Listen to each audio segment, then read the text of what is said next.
الحمد لله الذي حبب إلينا الإيمان وزينه في قلوبنا وكره إلينا الكفر والفسوق والعصيان وجعلنا من الراشدين والصلاة والسلام على من بعث ليتمم مكارم الأخلاق. أما بعد، قال الله تبارك وتعالى في القرآن المجيد والفرقان الحميد: أعوذ بالله من الشيطان الرجيم، بسم الله الرحمن الرحيم. وأنكحوا الأيام منكم. وقال: لقد كان لكم في رسول الله أسوة حسنة. صدق الله العظيم. قال النبي صلى الله عليه وسلم: الدنيا متاع وخير متاع الدنيا المرأة الصالحة. وقال النبي صلى الله عليه وسلم: من تزوج فقد استكمل نصف الدين فليتق الله في النصف الباقي. وقال النبي صلى الله عليه وسلم: أعلنوا هذا النكاح واجعلوه في المساجد، أو كما قال عليه الصلاة والسلام. محترم سامعین کرام، گزشتہ نکاح کی اہمیت اور نکاح کا شرعی مقام اور اس سے متعلقات اس پر گفتگو کی جا رہی تھی، جس میں بعض چیزیں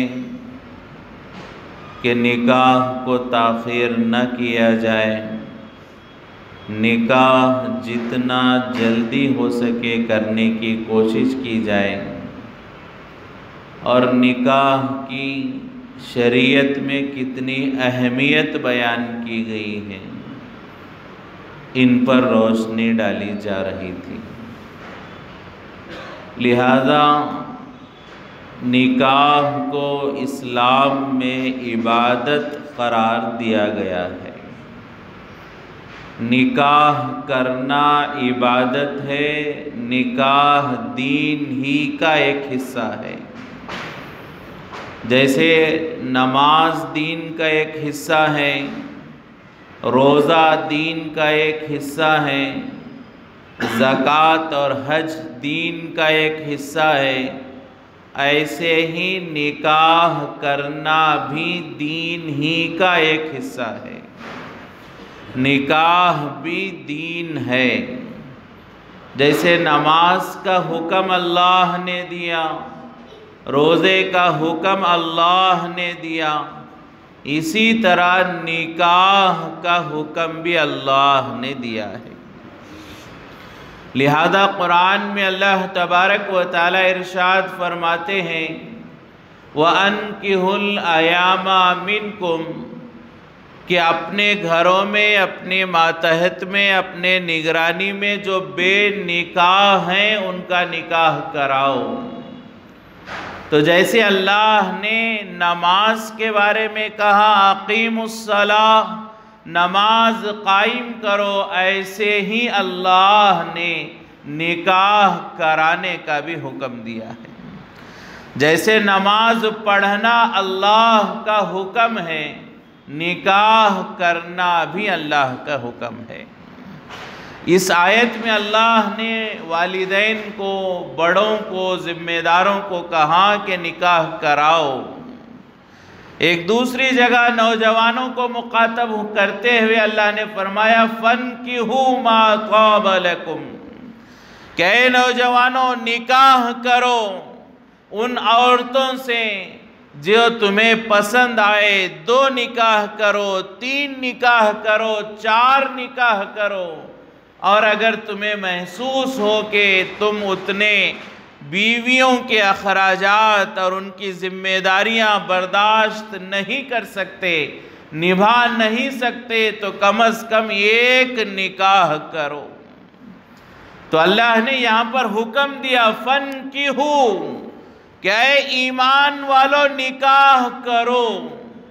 2 حکم گویا کہ اللہ کے یہاں پر آئے، نوجوانوں سے کہا نکاح کرو، ذمہ داروں سے کہا نکاح کراؤ۔ تو نکاح کرنا بھی عبادت ہے، نکاح کرانا بھی عبادت ہے۔ جیسے روزہ رکھنا عبادت ہے، نماز پڑھنا عبادت ہے، زکوٰۃ ادا کرنا عبادت ہے، ایسے ہی نکاح بھی عبادت ہے۔ لیکن آج اللہ ہمیں معاف فرمائے، ہم نے دین کو سمجھا ہی نہیں ہے۔ ہم نے بعض چیزوں کو دین سمجھا ہے اور بعض چیزوں کو ہم سمجھتے ہیں یہ کلچر ہے، ایک سماج ہے، ایک تہذیب ہے۔ جہاں جیسی تہذیب ہوگی، جیسا ماحول ہوگا، جس زمانے میں جیسا ماحول ہوگا، ویسے ماحول میں ہم اس چیز کو ادا کریں گے، اسے ہم نے دین نہیں سمجھا۔ نکاح کو دین نہیں سمجھا، ہم نے سمجھا ایک ضرورت ہے انسان کی، ایک فطرت ہے، اور انسانی فطرت کا ایک تقاضا ہے، ایک فنکشن ہے، ایک کاروائی ہے، ایک تقریب ہم نے سمجھا، لہذا نکاح کے مسائل ہم نے معلوم نہیں کیے۔ اگر ہم نکاح کو عبادت سمجھتے، نکاح کو دین سمجھتے، تو دین اور عبادتوں کا جیسا اہتمام ہوتا، نکاح کا بھی اہتمام ہوتا، اور عبادتوں کے جیسے مسائل معلوم کرتے، ایسے نکاح کے بھی مسائل معلوم کرتے۔ لیکن آج ہمارا ماحول کیا ہے؟ ہم نے بعض چیزوں کو دین سمجھا ہے۔ مسجد کی 4 دیواری میں جو کام ہوگا وہ دین ہے، عبادت ہے، اس میں اللہ کا حکم تلاش کرو، نبی کا طریقہ تلاش کرو۔ مسجد کے باہر جو ہوگا، کاروبار میں، لین دین میں، گھروں میں، دوستوں میں، ماحول میں، معاشرے میں، وہ عبادت نہیں ہے، تو اس میں نبی کا طریقہ بھی دیکھنے کی ضرورت نہیں، اس میں اللہ کا حکم تلاش کرنے کی بھی ضرورت نہیں۔ ہم نے اسے عبادت ہی نہیں سمجھا، تو کہاں تلاش کریں گے اللہ کا حکم؟ کہاں تلاش کریں گے نبی کا اسوہ، نبی کی سیرت؟ اس لیے کہ دین ہی نہیں سمجھا ہم نے بعض چیزوں کو دین سمجھا، اس کے مسائل معلوم کرتے ہیں۔ روزے کو دین سمجھا تو روزے کی چھوٹی چھوٹی بات ہم معلوم کرتے ہیں۔ کان میں اگر روزے دار دوا ڈالے تو کیا ہوگا؟ روزے کی حالت میں آنکھ میں دوا ڈالیں گے تو کیا ہوگا؟ یہ مسئلہ پوچھتے ہیں، معلوم کرتے ہیں، گھبراتے ہیں۔ حلق میں پانی کا ایک بوند کا ایک قطرہ حلق میں پانی کا چلا جائے، پریشان ہو جاتے ہیں، مسئلہ معلوم کرتے ہیں کہ میں روزے سے تھا اور ایک گھونٹ پانی کا وہ حلق میں اتر گیا، کیا ہو گیا میرا روزہ؟ کیوں؟ روزہ عبادت سمجھا تو حلق میں پانی اترنے کا مسئلہ بھی پوچھ رہے ہیں، کان اور ناک میں دوا ڈالنے کا، آنکھ میں دوا ڈالنے کا مسئلہ بھی پوچھ رہے ہیں۔ کیوں؟ باریک مسائل ہیں، معلوم کر رہے ہیں۔ کیوں معلوم کر رہے ہیں؟ کہ روزے کو عبادت سمجھا ہے، صرف اسی کو عبادت سمجھا۔ کان میں روزے کی حالت میں دوا ڈالنا، روزہ ٹوٹا یا نہ ٹوٹا یہ تو معلوم کر رہے ہیں، لیکن اس کان سے موسیقی کو سننا، میوزک کو سننا، گالی گلوچ کو سننا، اللہ کے ناراض کرنے والے آوازوں کو سننا، کیا اس سے میرے ایمان پر کوئی فرق پڑے گا یا نہیں پڑے گا؟ یہ مسئلہ نہیں پوچھتے۔ روزے میں دوا ڈالنے کا کان میں مسئلہ تو پوچھیں گے، لیکن کان سے گانے سن رہے ہیں، میوزک سن رہے ہیں، موسیقی سن رہے ہیں، گالی گلوچ سن رہے ہیں، غیبتیں سن رہے ہیں، برائیاں سن رہے ہیں، لیکن میرے اس کان سے سننے سے میرے ایمان پر کیا اثر پڑے گا، اس کی فکر نہیں ہے۔ آنکھ میں روزے کی حالت میں دوا ڈالنے سے کیا ہوگا یہ تو فکر ہے، لیکن ان آنکھوں سے غیر محرموں کو دیکھنا، اجنبی عورتوں کو دیکھنا اور گناہ کرنا، اس سے میرے ایمان پر بھی کچھ اثر پڑا کہ نہیں پڑا، یہ سوچنے کی ہمیں فکر نہیں ہے۔ آنکھ میں دوا ڈالنا نہ ڈالنا یہ تو مسئلہ معلوم کرتے ہیں، کیوں روزہ ہے، لیکن غیر محرم کو دیکھنا یہ بھی دین ہے، اس سے بچنا اللہ کا حکم ہے، دیکھنا گناہ ہے، کیا یہ بھی ہم نے کبھی معلوم کیا؟ روزے کی حالت میں ایک گھونٹ پانی کا حلق سے نیچے اترنے لگے، مسئلہ معلوم کرتے ہیں کہیں میرا روزہ ٹوٹا نہیں ٹوٹا، کیا پوری زندگی کبھی ہم نے مسئلہ معلوم کیا؟ اسی حلق سے ہم حرام لقمے کھا رہے ہیں اور حرام کی کمائی سے کھانا کھا رہے ہیں اور اپنے بدن کی پرورش کر رہے ہیں، کیا وہ جو حرام کا لقمہ میرے حلق سے نیچے اتر رہا ہے، کیا اس سے میرے ایمان پر کوئی خلل پڑا؟ کیا اس سے میرے ایمان میں کوئی حرج پیدا ہوا؟ کیا اس سے میرا اللہ ناراض ہوا؟ یہ پوچھنے کی فکر نہیں ہے۔ روزے کے حالت میں ایک گھونٹ پانی کا فکر ہے، لیکن حرام کما رہے ہیں، حرام کھا رہے ہیں، حرام سے جمع ہوا پیسہ اپنے پیٹوں میں اتار رہے ہیں، اور پوچھنے کے مسئلے کی ہمیں ضرورت نہیں ہے، کیوں؟ ہم نے اسے دین ہی نہیں سمجھا، عبادت ہی نہیں سمجھا۔ صرف نماز عبادت ہے، صرف روزہ عبادت ہے۔ بعض چیزوں میں ہم نے نبی کا طریقہ تلاش کیا، بعض چیزوں میں ہم نے نبی کے طریقے کو بھول گئے، بھلا دیا۔ تو علماء فرماتے ہیں حضور پاک صلی اللہ علیہ وسلم ہمارے لیے نمونہ، رول ماڈل اور اسوہ بنا کر اللہ نے بھیجا، آئیڈیل بنا کر بھیجا۔ ہمارے ہر کام میں حضور نمونہ ہیں۔ اگر میں حضور کو اپنے بعض کاموں میں نمونہ بنا رہا ہوں، اپنے بعض کاموں میں نبی کا طریقہ اپنا رہا ہوں، اور بعض چیزوں میں میں حضور کو نمونہ نہیں بناتا اور حضور کے طریقے ان کاموں میں معلوم نہیں کرتا، تو گویا کہ میرا یہ عمل یہ بتلاتا ہے میں نے حضور کو کامل اور مکمل نبی نہیں مانا ہے، حضور کو کامل اور مکمل نبی نہیں مانا ہے۔ اگر میں حضور کی پوری نبوت کا اقرار کرتا ہوں اور حضور کو کامل اور مکمل نبی میں مانتا ہوں، میری ذمہ داری ہے میری نماز بھی نبی کے طریقے پر ہو، میرا نکاح بھی نبی کے طریقے پر ہو، میرا روزہ بھی نبی کے طریقے پر ہو، میرا کاروبار بھی نبی کے طریقے پر ہو، میرا حج بھی نبی کے طریقے پر ہو، میرے بیوی بچوں کے ساتھ تعلقات بھی نبی کے طریقے پر ہو۔ ایک طرف تو ہم نے نبی کا طریقہ دیکھا، دوسری جانب نہیں دیکھا، تو گویا کہ مطلب ہے ہم نے نکاح میں، جنازے میں، بیوی بچوں کے تعلقات میں، معاملات میں حضور کو نبی نہیں مانا ہے، نبی نہیں مانا ہے۔ اگر نبی مانتے، حضور کو اپنا رول ماڈل مانتے، جیسے نماز نبی کے طریقے کے بغیر نہیں ہو سکتی، نکاح بھی نبی کے طریقے کے بغیر نہیں ہو سکتا، جیسے روزہ نبی کے طریقے پر بغیر نہیں ہو سکتی، کاروبار بھی نبی کے طریقے کے بغیر ہو نہیں سکتا۔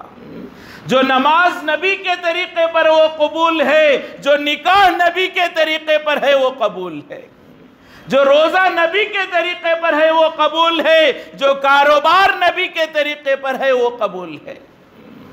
ہر کام میں ہمیں نبی کے طریقے کو نمونہ بنانا یہ دین ہے۔ دین کسے کہتے ہیں؟ دین کس چڑیا کا نام ہے؟ دین کس چیز کا نام ہے؟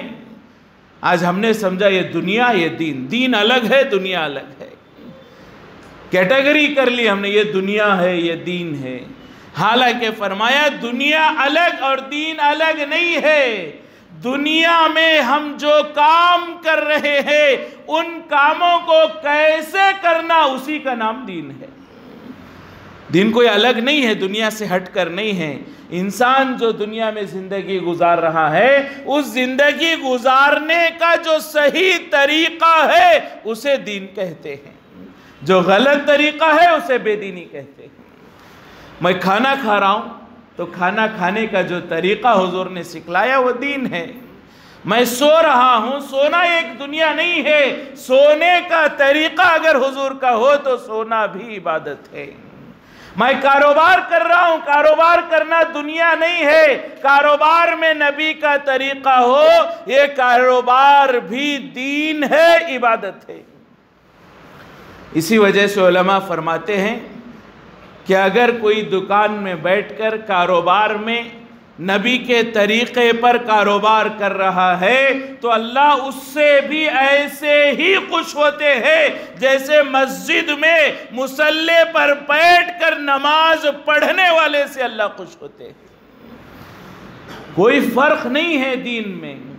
مسجد میں نماز پڑھنا یہ جیسے اللہ کا حکم ہے، کاروبار کو صحیح کرنا بھی اللہ کا حکم ہے. جیسے نماز پڑھنے والے سے اللہ خوش ہوتے ہیں، صحیح کاروبار کرنے والے سے بھی اللہ خوش ہوتے ہیں. یہ دین الگ نہیں ہے. دنیا میں زندگی گزارنے کا جو طریقہ اللہ نے حضور پاک صلی اللہ علیہ وسلم کے ذریعے ہمیں دیا ہے اسی کو دین کہتے ہیں.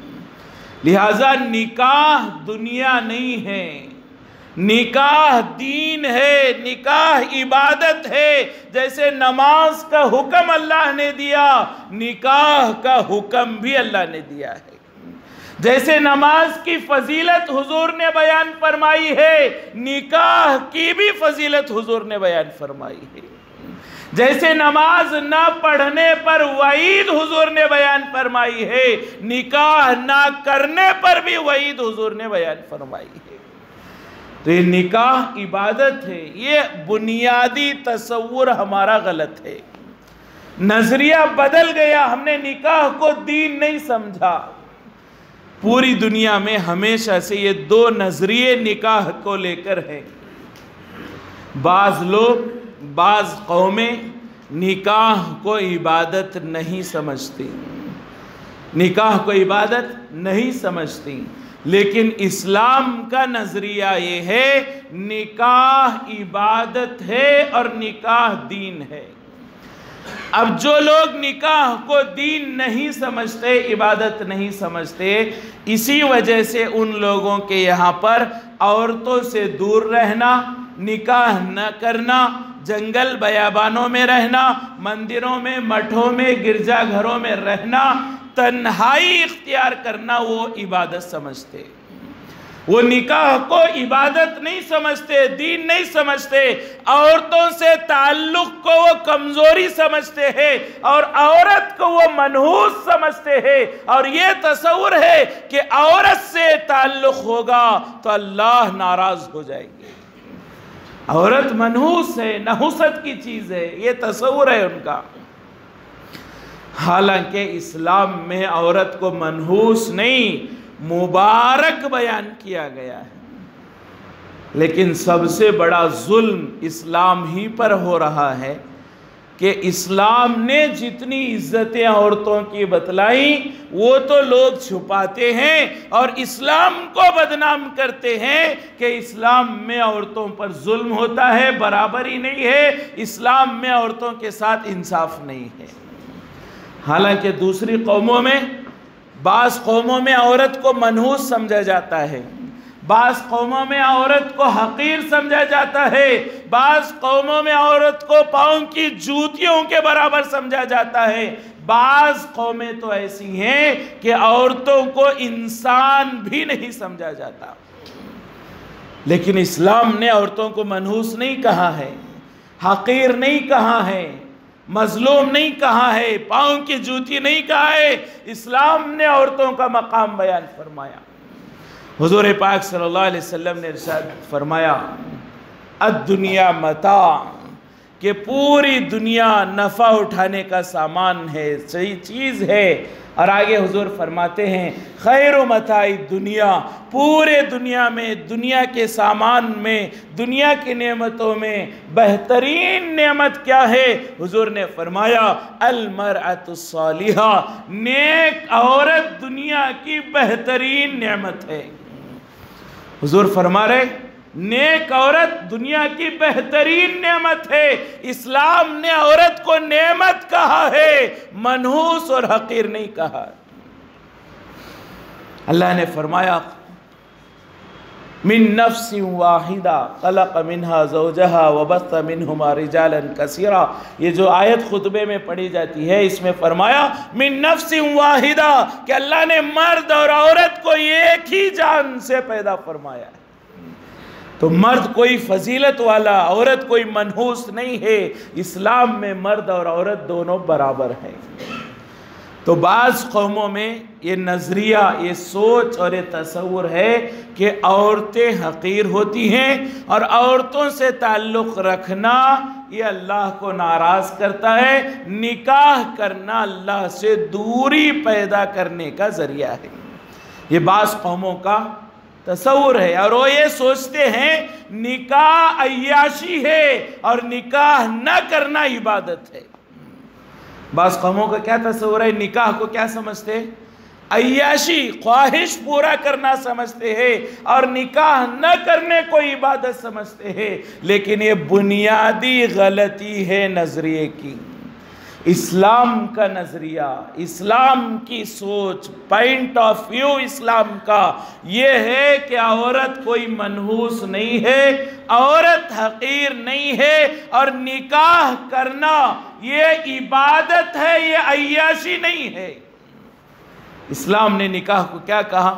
عبادت کا، عیاشی نہیں ہے، خواہش پورا کرنا نہیں ہے، یہ عبادت ہے.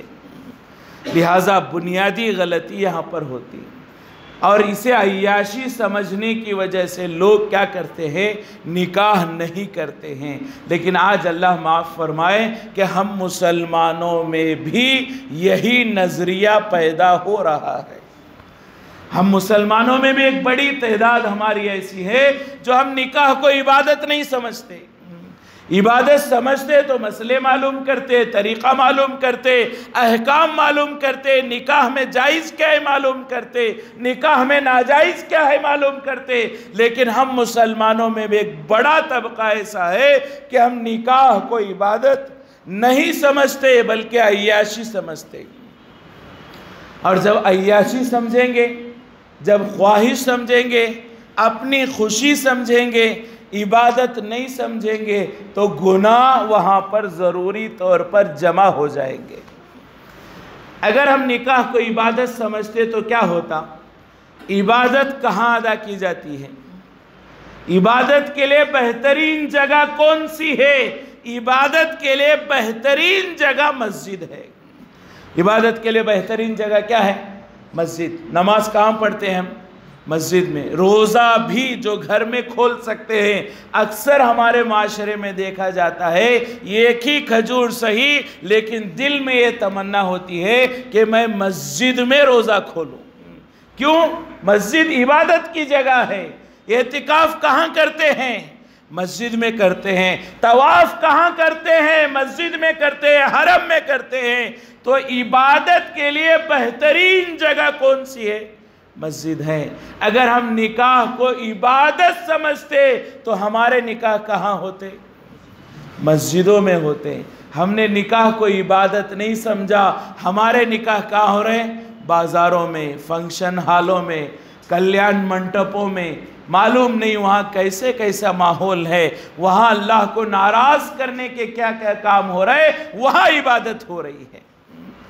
بنیادی غلطی. نکاح کو عبادت سمجھتے تو ہر عبادت کے لیے بہترین جگہ کون سی ہے؟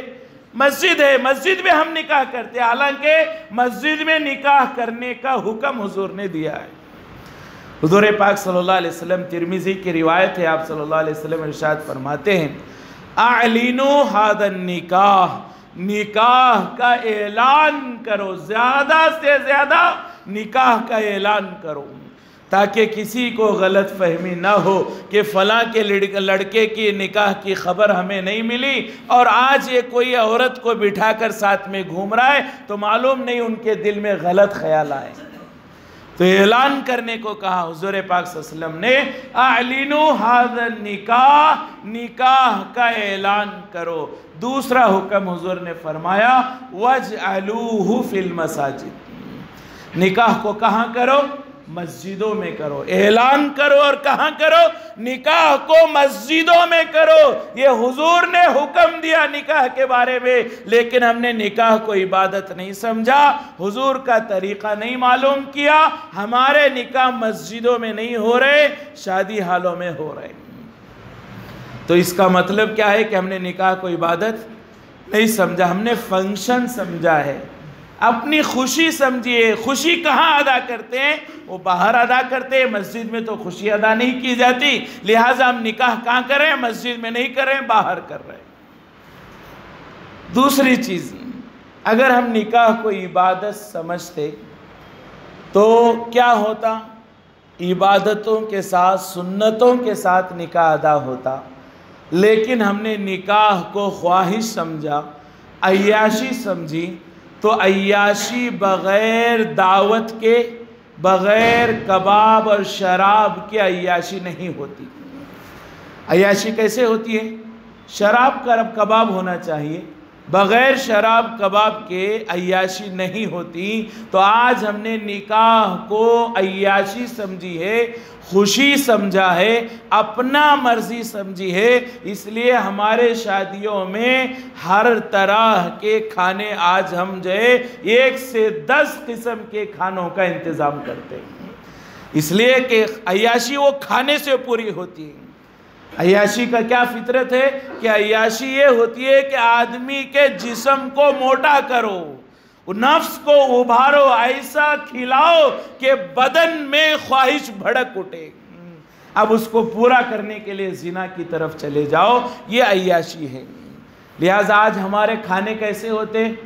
سادگی کے ساتھ نہیں ہو رہے ہیں۔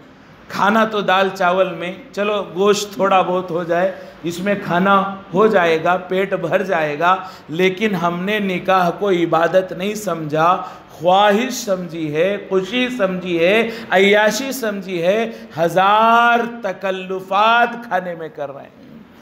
یہ بریانی ہونی چاہیے، یہ میٹھا ہونا چاہیے، اتنے قسم کا میٹھا ہونا چاہیے، یہ جو ہے فروٹ سلاڈ ہونا چاہیے، یہ چائے ہونی چاہیے، یہ آئس کریم ہونا چاہیے، یہ کولڈ ڈرنکس ہونے چاہیے، جو چھوٹے خرچے میں کام ہو سکتا تھا، ہم اپنی خواہش کے لیے، نام و نمود کے لیے، دکھلاوے کے لیے، جتنے میں ایک نکاح ہو سکتا تھا اس خرچے کو ہم نے اتنا بڑھا دیا کہ کئی غریب گھرانوں کی شادیاں ہمارے کھانے کے خرچے میں ادا ہو سکتی ہیں، کھانے کے خرچے میں ادا ہو رہی ہیں۔ کیا ضرورت ہے کئی قسم کے میٹھے بنانے کی، کئی قسم کے کھانے بنانے کی، کباب بنانے کی، فروٹ سلاڈ، چائے، مشروبات، آئس کریم، فلاں فلاں۔ ہاں اگر اللہ نے طاقت دی ہے، بغیر تکلفات کے ہو رہا ہے، اور اس کے ساتھ نکاح کی سنتوں پر بھی عمل ہو رہا ہے، تو اس کی گنجائش ہو سکتی ہے، لیکن ہم نکاح کی سنتوں پر عمل نہ کریں اور ان چیزوں کو فروغ دیں تو غلط ہے۔ تو نکاح کو ہم نے عبادت نہیں سمجھا تو نکاح مسجد میں نہیں ہو رہے ہیں۔ دوسری چیز کیا ہو رہی ہے؟ دکھلاوا ہو رہا ہے۔ عبادت سمجھیں گے تو دکھلاوا ہوگا، اگر نکاح کو عبادت سمجھتے تو دکھلاوا ہوتا نہیں ہوتا۔ ہم روزہ رہتے، روزہ رہ کر دکھلاوا کرتے، میں روزہ ہوں، میں روزہ ہوں، میں روزہ ہوں، کسی کو بولتے۔ ہمارے یہاں تو یہ ماحول ہے، میں روزہ ہوں، کوئی سامنے والا پوچھ لیتا ہے کہ آپ روزہ ہیں، تو یہ ماحول ہمارے یہاں پر ہے روزے کے بارے میں کہ روزے کا اتنا دکھلاوا کرنے سے ہم بچتے ہیں۔ روزے میں ایسا اخلاص ہمارے اندر ہوتا ہے کہ سامنے والا پوچھ لے کہ آپ روزہ ہیں تو ہم یہ بھی کہنا پسند نہیں کرتے میں روزہ ہوں، بلکہ صرف کہتے الحمدللہ۔ ہوتا ہے کہ نہیں؟ ایسا ہوتا ہے ہمارے یہاں۔ کوئی پوچھ لے ہم سے کہ آپ روزہ ہیں تو ہم بولتے ہیں روزہ ہوں میں، پسند کرتے ہیں کہ میں روزہ ہوں بولنا۔ کیا کہتے ہیں؟ الحمدللہ، اتنا ہی کہتے ہیں۔ کیوں؟ روزہ عبادت ہے، دکھلاوا نہیں کرنا چاہتے، عبادت ہے۔ میں روزہ اللہ کے لیے رکھ رہا ہوں، روزے کی اشتہار اور لوگوں کو شہرت کیوں کروں کہ میں روزہ ہوں، میں روزہ ہوں؟ اس لیے کہ روزہ عبادت ہے، عبادت میں دکھلاوا نہیں ہوتا۔ تو نکاح بھی عبادت ہے، لیکن ہم نے نہیں سمجھا، دکھلاوا کر رہے ہیں۔ کیا دکھلاوا؟ میرے بیٹے کی میری بیٹی کی ایسی شادی ہو لوگ میری تعریف کریں. لوگ کیا کریں؟ میرے بچے کی شادی کی تعریف کریں، حال کی تعریف کریں، کھانے کی تعریف کریں، ڈیکوریشن کی تعریف کریں. لوگ میرے گھر کے نکاح کو یاد رکھے کہ فلاں آدمی کے گھر کا نکاح ایسا ہوا تھا. تو جب روزے میں دکھلاوا نہیں ہے تو نکاح میں دکھلاوا کہاں سے آئے گا؟ آ رہا ہے. کیوں؟ ہم نے جیسے روزے کو عبادت سمجھا، نکاح کو عبادت نہیں سمجھا. ایک اور چیز علماء نے بیان فرمائی، جب عبادت ہوتی ہے تو جس چیز کو ہم عبادت سمجھتے ہیں اس کے ادائیگی میں عورتیں الگ ہوتے ہیں، مرد الگ ہوتے ہیں. عبادت مرد عورت مل کر نہیں کرتے. عبادت کیسے؟ عورتیں اپنی جگہ عبادت ادا کرتی ہیں، مرد اپنی جگہ مسجدوں میں آ کر عبادت ادا کرتے ہیں. تو جو عبادت ہے اس میں مرد اور عورت ایک جگہ جمع نہیں ہوتے، سوائے کہ اگر کوئی مجبوری ہو، جیسا کہ طواف ہے. طواف ایک عبادت ہے لیکن وہاں مرد عورت کا جمع ہونا ایک مجبوری ہے. طواف کے علاوہ شاید ہی کوئی ایسی عبادت ہو جو عبادت ہے اور مرد عورت جمع ہے، ایسا ہو ہی نہیں سکتا. عبادت میں کیا ہوتا ہے؟ مرد مسجدوں میں آ کر عبادت کرتے ہیں، عورتیں گھروں میں رہ کر عبادت کرتے ہیں. عبادت میں مرد اور عورت کا اختلاط اور ملاپ نہیں ہوتا. لیکن نکاح کو ہم نے عبادت نہیں سمجھا. نکاح کے فنکشنوں میں عورتیں اور مرد جمع ہو جاتے. اگر نکاح کو ہم عبادت سمجھتے تو کیا ہوتا؟ عورتیں اور مرد ایک جگہ جمع ہو سکتے تھے. نکاح کا خطبہ پڑھا جا رہا ہے، پڑھانے والے امام شرم کی وجہ سے نگاہیں نیچے کر رہے ہیں. کیوں؟ کیا کریں؟ مجبوری ہے، نکاح پڑھانا ہے، امام ہے، ذمہ داری ہے. اگر ہم نہ پڑھائیں تو نکاح کون پڑھائے گا؟ امام کی اپنی مجبوری ہے. لیکن جب مجبوری سے نکاح پڑھانے کے لیے جاتے ہیں، سامنے بالکل مرد بھی بیٹھے ہوئے ہیں، عورتیں بھی بیٹھی ہوئی ہیں. مرد بیٹھے ہیں، بغل میں عورتیں بیٹھی ہیں، شرم ختم ہو گئی ہے. امام شرم کی وجہ سے نگاہ نیچی کر کے پورا خطبہ ایجاب قبول نگاہیں نیچی کر کے شرم سے نکاح پڑھا کر چلے آتے ہیں. لیکن ہم بیٹھنے والوں کو شرم نہیں آتی. عورتیں بھی وہی ہیں. اور نکاح میں عورتیں کیسے پہنچتی ہیں اب اس کی تفصیل کی ضرورت نہیں ہے. کتنا سجتی ہیں، سنورتی ہیں، کیسے کپڑے کس رونق کے، کیسے بھڑکاؤ اور کیسے جذبات کو ابھارنے والے کپڑے عورتیں نکاحوں میں پہن کر پہنچتی ہیں، اس کی وضاحت کی ضرورت نہیں ہے. یہ آپ کا اور ہمارا مشاہدہ ہے، ہم سب نے یہ دیکھا ہے. ایسا تیار ہو کر جب عورتیں آئیں اور مردوں سے اختلاط ہو تو کیا وہ نکاح عبادت کہلایا جا سکتا ہے؟ کیا عبادت میں مرد اور عورت ایک جگہ جمع ہوتے ہیں؟ نہیں ہوتے. لیکن ہم جمع کر رہے ہیں تو اعلان کر رہے ہیں ہم ہمارے اس عمل سے نکاح کو ہم عبادت نہیں سمجھتے. عبادت سمجھتے تو مسجد میں ہوتا، سادہ ہوتا، کم خرچے میں ہوتا، عورتیں اور مرد ایک جگہ جمع نہیں ہوتے. لیکن بنیاد غلط ہو گئی تو گناہ شروع ہو گئے. جب نظریہ بدل جاتا ہے تو اعمال بھی بدل جاتے ہیں. تو نکاح کوئی دنیا کا کام نہیں ہے، نکاح عبادت ہے. قرآن میں اللہ نے حکم دیا، حدیث میں نبی کریم صلی اللہ علیہ وسلم نے حکم دیا.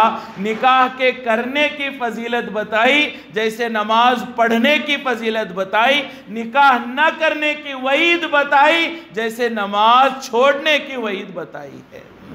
تو اسے عبادت سمجھنے کی ضرورت ہے کہ یہ عبادت ہے. مرد عورت کا تعلق ایک عبادت ہے. اللہ اس عبادت کو پسند کرتے ہیں. یہ دوسروں کے جو نظریہ ہے، سوچ ہے کہ مرد عورت کا ساتھ میں رہنا یہ گناہ ہے، یہ ایسا نہیں ہے. عورت حقیر نہیں، اسلام میں عورت کا ایک بڑا مقام ہے اور اس کے ساتھ رہنا نکاح کے رشتے کو قائم کر کے یہ اتنا پسند ہے کہ جب شوہر اور بیوی ایک دوسرے کو محبت کی نگاہوں سے دیکھتے ہیں، اللہ اس جوڑے کو محبت کی نگاہوں سے دیکھتے ہیں.